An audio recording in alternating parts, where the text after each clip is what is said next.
जय हिंद दोस्तों। Last video में हमने 85 क्वेश्चंस तक डिस्कस कर लिया था। आज के वीडियो में हम स्टार्ट करेंगे विद क्वेश्चन नंबर 86। और मैंने एक पूरा लॉन्ग वीडियो बनाया इसलिए कि ये जो चैप्टर हम 2 पार्ट्स में कंप्लीट कर लें, बट वो पूरे दोनों वीडियोस क्रैश हो गए। So already I am in some form of, as I told you, in some form of travelling part. और जब ऐसी चीज़ें होती हैं तो और ज़्यादा गुस्सा आता है, because you spended 3 hours for this and finally last में वीडियो क्रैश होता है। एनीवेज, हम फिर से स्टार्ट करेंगे। अब I am thinking of making a short video, rather short video, because explanation इसमें लंबी हो जाती है तो थोड़ा टाइम लग जाता है, क्वेश्चंस तो उतने ही रहते हैं। So rather a short video, 2 नहीं तो 3 में, बट वो क्रैश होने वाली कंडीशन नहीं रहेगी, ठीक है। ओके, सो स्टार्ट करते हैं क्वेश्चन 86 से। और उससे पहले आपको बता दें कि प्लेलिस्ट आपके लिए अवेलेबल है, प्लीज़ चेकआउट। हिस्ट्री और इकोलॉजी की प्लेलिस्ट पूरी उस पर कंप्लीट प्लेलिस्ट पड़ी हुई है, और इकोनॉमिक्स हम आज कर ही रहे हैं अभी, और साथ ही साथ ज्योग्राफी भी, स्टैटिक घटना चक्र चल रहा है, और आई दृष्टि करंट अफेयर्स भी आप इसको चेक कर सकते हैं, अवेल कर सकते हैं, ठीक है। सो ज़्यादा से ज़्यादा शेयर कीजिए, सब्सक्राइब कीजिए चैनल को। देखिए, चैनल की ग्रोथ होती है तो फिर देर आर सम पीरियड्स, आपको भी पता है, you are leading a normal life as to me. So कभी कभी ऐसी कंडीशंस भी आती हैं जब आप नहीं कर पाते हैं आपने जो प्लान किया होता है, but I try to put at least, अगर ज़्यादा लेंदी नहीं तो यू नो ऐसी कंडीशन है अभी कि मुझे यही करना पड़ रहा है, मुझे बिल्कुल टाइम नहीं मिल रहा है, फिर भी कर रहे हैं। और उसमें भी जब आपकी तरफ से कोई रिस्पॉन्स नहीं आता है तो मोटिवेशन लेवल ज़ीरो हो जाता है, बिकॉज आप अपना टाइम निकाल के कहीं कहीं ऐसे कोनों में घुस के आप काम कर रहे हो, बिकॉज वीडियो भी आप बीच बाजार में बैठ के नहीं कर सकते, that is not a work, right. So उसके बाद आई एम टेकिंग टाइम।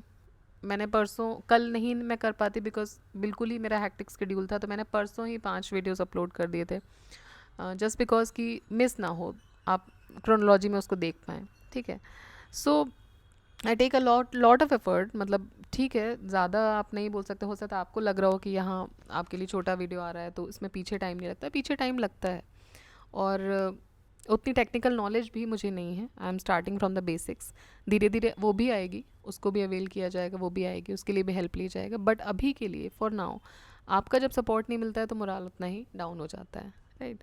तो कोशिश कीजिए, आप आते हैं, एक सिंपल लाइक आपका अगर किसी का मोराल बूस्ट कर सकता है तो आई डोंट थिंक कि उसमें यू नो आपका कोई हार्म हो रहा है, nothing, not any kind of harm, ना इमोशनल हार्म हो रहा है, ना ही फाइनेंशियल आप क्रंच में जा रहे हैं, कुछ नहीं हो रहा है। सो सिंपल आपके लाइक्स होते हैं, आपका you can share the videos as much as possible, you can subscribe to the channel, you come and you just leave, you not subscribing to the channel also. तो ये सब चीज़ें motivational उसमें आते हैं, एंड अगर आपकी तरफ से मोटिवेशन मिलेगा तो और अच्छे से और बेहतर चीज़ें करने का भी मन करेगा और होंगी भी।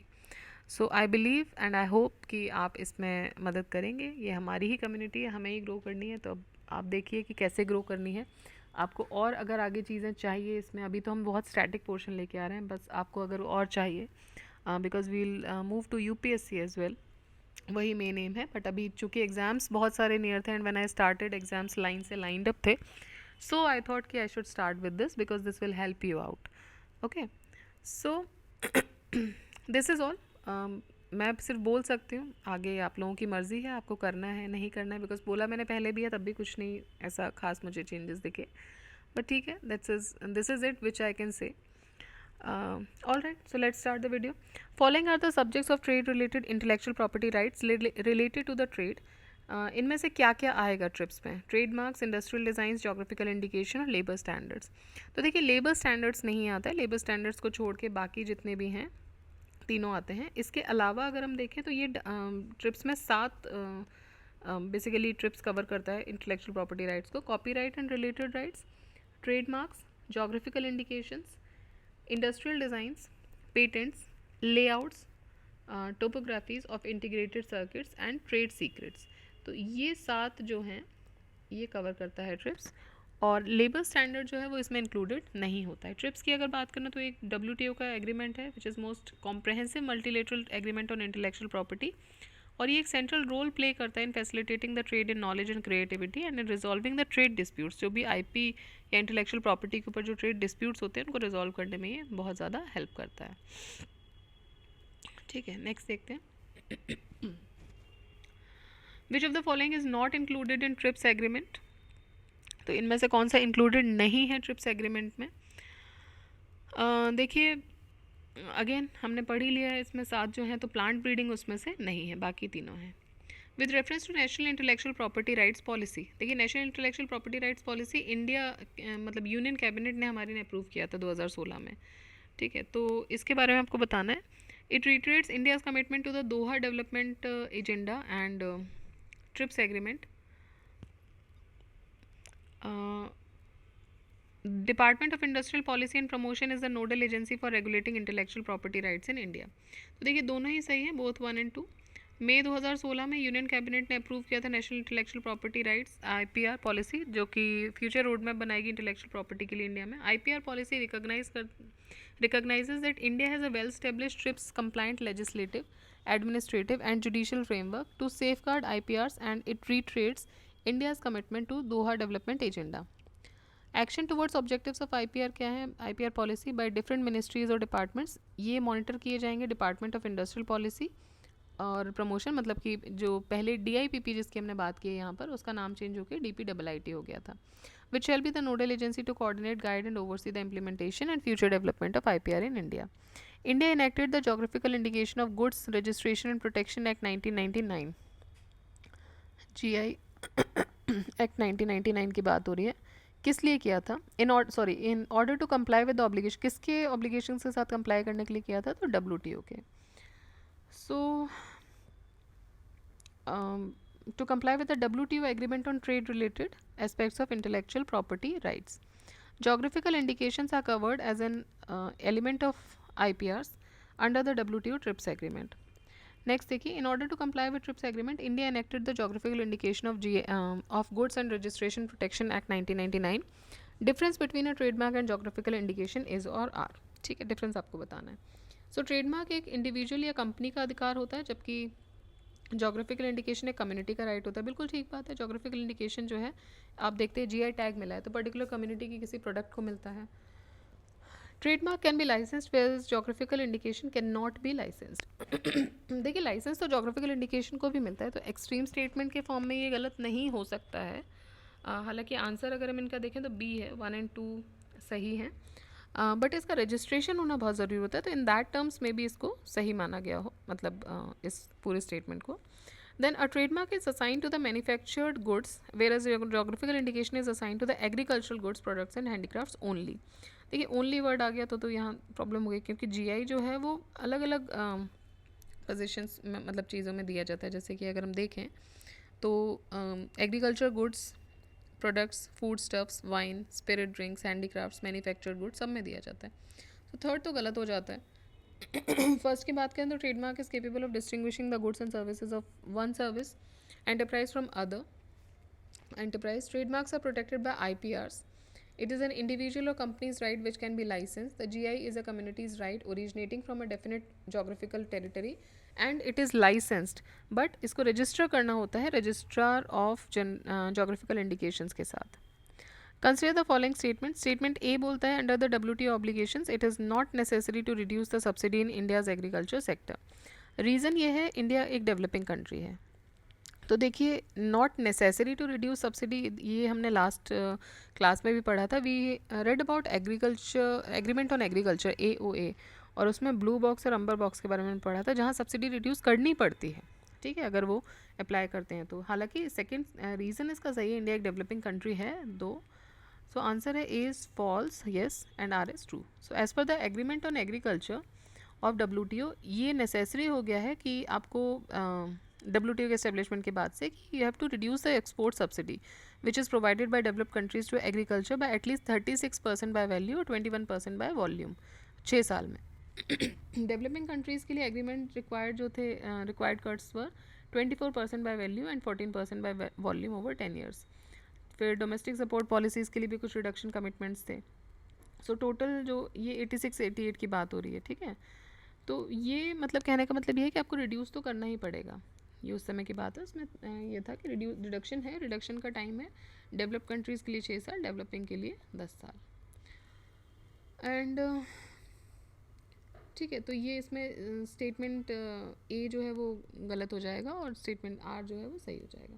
The terms agreement on agriculture, agreement on application of sanitary and phytosanitary measures and peace clause, ये फ्रिक्वेंटली न्यूज़ में दिखते हैं in the context of the affairs of, so ये दिखते हैं वर्ल्ड ट्रेड ऑर्गेनाइजेशन WTO के लिए. Assertion ये है कि United States of America has threaten to ask the world trade Organization to apply sanctions against the developing countries for non observance of ILO. तो United Nation हमेशा threaten करता है basically world trade organisation को कि भाई sanctions लगा दो ऐसी डेवलपिंग कंट्रीज़ पे जो कि ILO कन्वेंशंस को, इंटरनेशनल लेबर ऑर्गेनाइजेशन के जो कन्वेंशंस हैं उनको ऑब्जर्व नहीं कर रहे हैं. रीज़न इसका ये है दे रहे हैं कि United States of America itself has adopted and implemented those ILO convention. देखिए डिप्लोमेसी यहाँ होती है कि यूनाइटेड नेशन थ्रेटन तो करता है, ये बिल्कुल सही स्टेटमेंट है डेवलपिंग कंट्रीज़ के लिए, लेकिन वो उसको खुद को ILO के कन्वेंशन से कोई लेना देना नहीं है.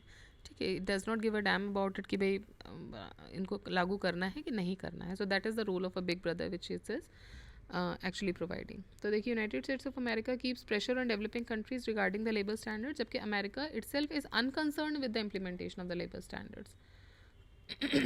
Alright, next broad based trade and investment agreement BTI.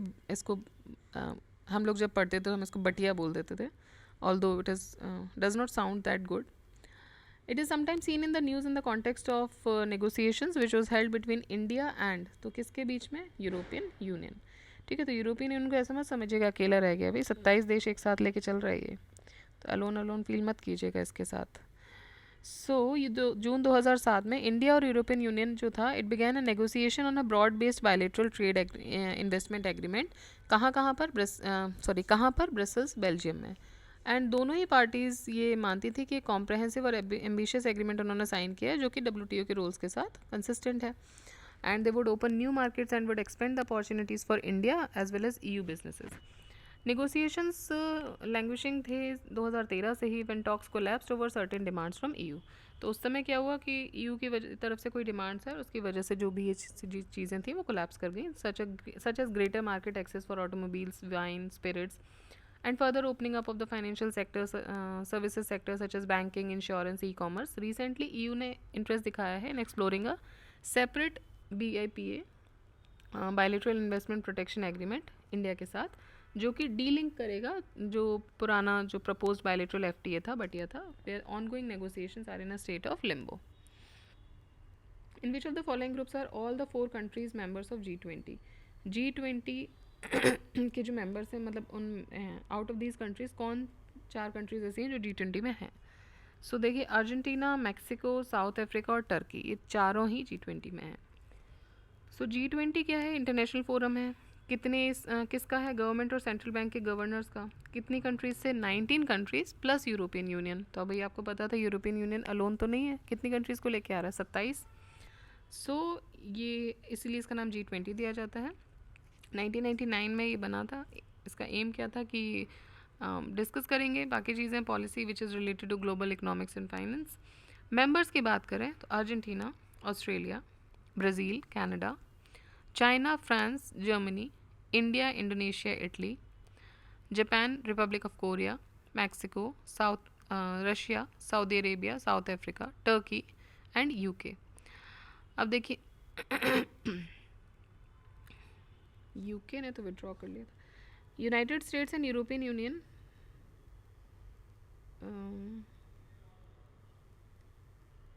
And the European European union से UK ने विड्रॉ किया था, सॉरी. सो G20 में United kingdom, United states and European union. So option A जो है वो करेक्ट आंसर है. Which of the following, which year will India chair the prestigious G20 forum. Will की बात है, 2016 का क्वेश्चन है, आपको सबको पता है कि 2023 में, मेनली दिसंबर से ही शुरू होता है. दिसंबर 2022 से लेके 30 नवंबर 2023 तक इंडिया इसका होस्ट था. सो इसमें 2023 का ऑप्शन नहीं दिया, बिकॉज ये जो ईयर लिया जाता है ये लिया था होल राउंड ईयर, जनवरी से नवंबर. मतलब जैसे इससे पहले इंडोनेशिया ने किया था 2022 में, उससे पहले इटली ने किया था 2021 में. सो I3 भी इसको बोल रहे थे, इटली, इंडोनेशिया, इंडिया. ठीक है. Which of the following countries have formed नामा 11. नामा 11 क्या है, तो देखिए डेवलपिंग कंट्रीज़ का एक ग्रुप है नामा 11. नामा 11 is a group of developing countries जिनका एक कॉमन इंटरेस्ट होता है नामा में. नामा मतलब क्या है, नॉन एग्रीकल्चरल मार्केट एक्सेस.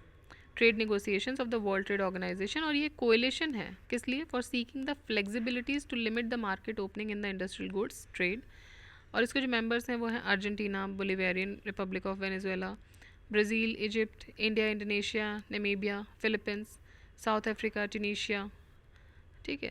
नामा नेगोशिएशंस ऑफ डब्ल्यूटीओ ये दोहा डिक्लेरेशन पे बेस्ड है of 2011 that calls for a reduction in the tariffs particularly exportable goods पे टू द डेवलपिंग कंट्रीज़। नामा मैन्युफैक्चरिंग प्रोडक्ट्स कवर करते हैं, फ्यूल और माइनिंग प्रोडक्ट्स कवर करते हैं, फिश एंड फिश प्रोडक्ट्स भी कवर करते हैं, तो नॉन एग्रीकल्चर मार्केट एक्सेस है ना, एंड फॉरेस्ट्री प्रोडक्ट्स कवर करते हैं। नामा प्रोडक्ट्स जो हैं वो 90% वर्ल्ड मर्चेंडाइज एक्सपोर्ट्स को प्रमोट भी करते हैं, and hence NAMA negotiations have much importance for developing countries.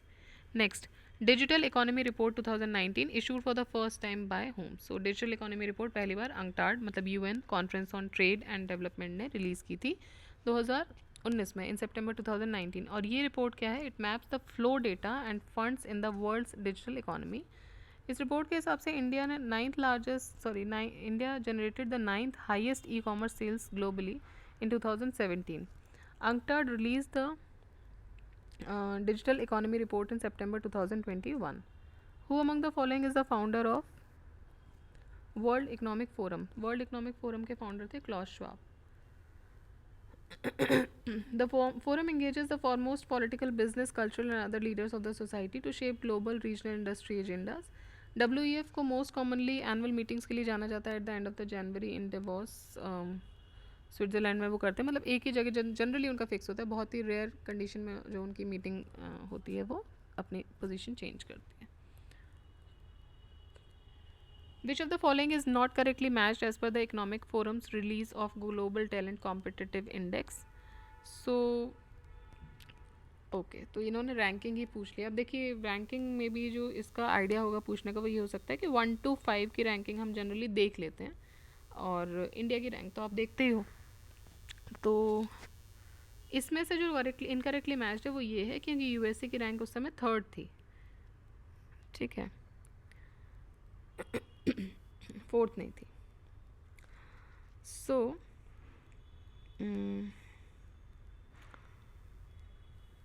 Okay 2020 में 2nd थी और 2021 में 3rd थी।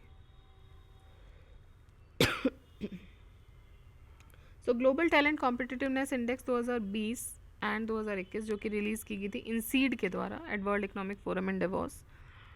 The ranks of the given countries are as follows. Switzerland 1st rank पे था, सिंगापुर 3rd पे था, इंडिया 72 पे था, यूएसए 2nd पे था। वहीं 2021 की बात करें तो स्विट्ज़रलैंड 1st पे था, सिंगापुर 2nd पे था, इंडिया 88 पे था और यूएसए 3rd पे था। ग्लोबल कॉम्पिटिटिवनेस, देखिए अब ये क्वेश्चन अगर आप पूछेंगे कि रैंकिंग पूरी सबकी याद करनी पड़ेगी, देखिए जनरली मैंने बोला ना 1 to 5 तक आप देखते हैं, अगर याद रह जाता है वेल एंड गुड है।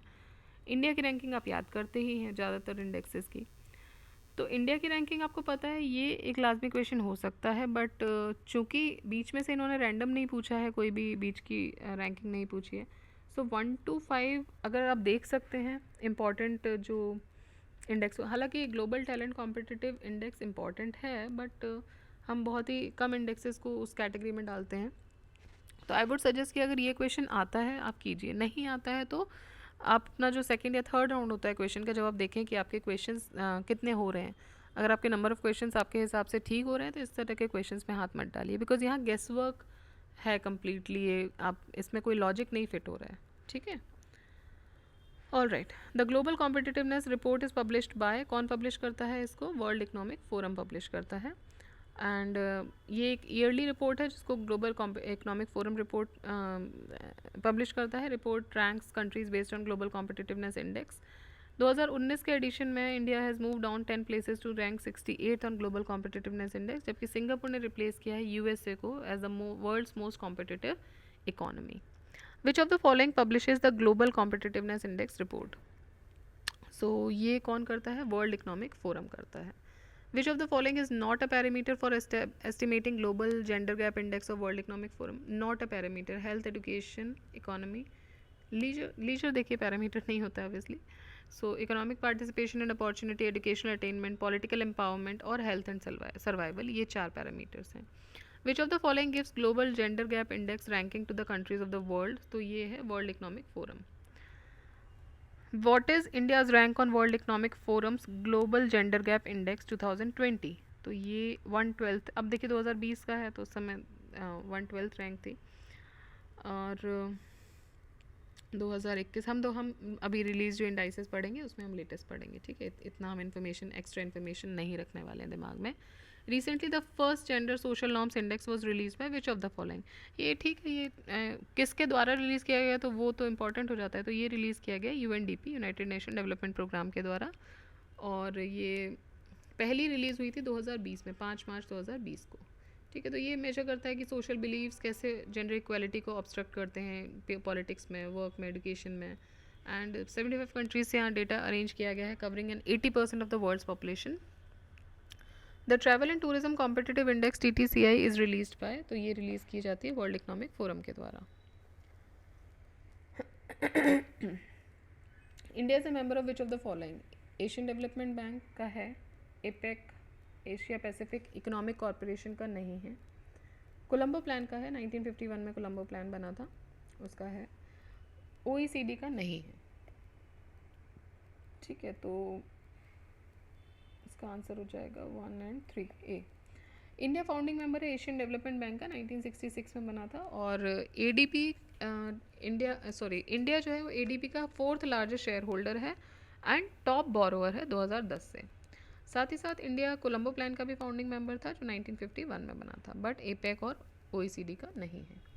The headquarters of European economic community is located at, तो यूरोपियन इकोनॉमिक कमेटी का हेडक्वार्टर है ब्रसल्स में। Consider the following statements. देखिए यूरोपियन इकोनॉमिक कमेटी जो है वो बनाई गई थी ट्रीटी ऑफ रोम के द्वारा इन 1957, ठीक है। इसका हेडक्वार्टर कहाँ है? ब्रसल्स में। Consider the following statement about European Union, it was known earlier as the European Community, ठीक बात है। The single European act 1986 and the Maastricht treaty were milestones for its formation, ठीक है। Citizens of European countries enjoy dual citizenship, ये भी ठीक है। Switzerland is a member of European Union, देखिए यूरोपियन यूनियन का मेंबर स्विट्ज़रलैंड नहीं है। सो 1 2 3 इसमें सही हो जाएंगे। तो देखिए 120 क्वेश्चन तक करते हैं, बिकॉज फिर से लंबा वीडियो मैंने पहले की तरह दोनों बनाए तो ये क्रैश हो जाएगा। तो उसके बाद नेक्स्ट वीडियो जो है हम इसके बाद लेकर आएंगे। सो टिल देन देखिए रिवाइज करते रहिए, जितना रिवाइज कर सकते हैं आप रिवाइज कीजिए। नॉट ओनली दिस घटना चक्र, आप जो भी पढ़ रहे हैं अभी उसको आप रिविजन मोड में रखिएगा, ठीक है। So revise and revise as much as you can and keep studying, keep learning. जय हिंद, जय भारत।